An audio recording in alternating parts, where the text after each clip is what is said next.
अब आपने प्रोविजन दे दिया कि 90 दिन तक आप कभी भी 5 दिन का, 6 दिन का, 10 दिन का, यानी 90 दिन तक किसी को बेल नहीं मिलेगी। और हैरत अंगेज बात यह है कि यूएपीए के कानून में जिसको जेल में डाला जाता है यूएपीए में 30 दिन के बाद एक सुपरिटेंडेंट ऑफ पुलिस को कोर्ट में एफिडेविट देना पड़ता है कि क्यों आप पुलिस कस्टडी ले रहे हैं जेल से। आपने वो भी निकाल दिया।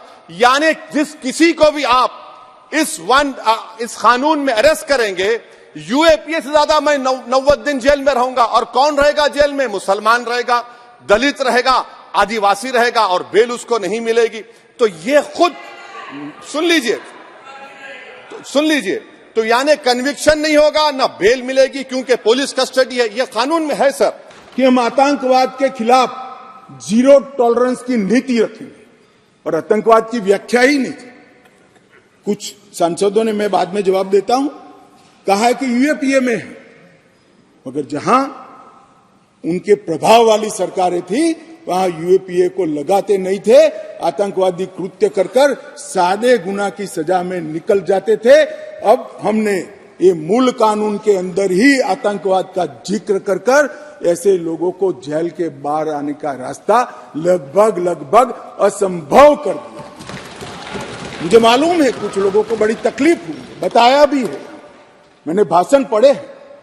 मुझे तो आश्चर्य हो रहा है, इस देश के कानून में आतंकवाद को रोकने की धारा है, और इस सम्मानीय सदन का कोई व्यक्ति उसको मानव अधिकार के नाम से विरोध करे।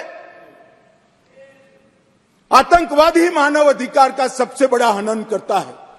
जो आतंकवाद फैलाता है, आतंकवादी कृत्य करता है, जिसका जो विक्टिम होता है, इसके मानव का अधिकार का हनन आतंकवादी कृत्य करने वाला व्यक्ति करता है, और उसको कठोर से कठोर सजा मिलती है। और मैं तो आश्चर्यचकित, मैं यहां बैठा होता तो टोकता भी, रोकता भी, प्रयास भी करता कि इसको सदन के रिकॉर्ड का हिस्सा न बनने दिया। आप एक्सपोज हो रहे हो, मगर मैं था नहीं, मैंने पढ़ा। इसका बचाव करते हैं। किस जमाने में जी रहे? अंग्रेजों का शासन नहीं है, कांग्रेस का शासन नहीं है, ये भारतीय जनता पार्टी और नरेंद्र मोदी का शासन। यहां पर आतंकवाद को बचाने की कोई दलीलें काम में नहीं ली जाएगी।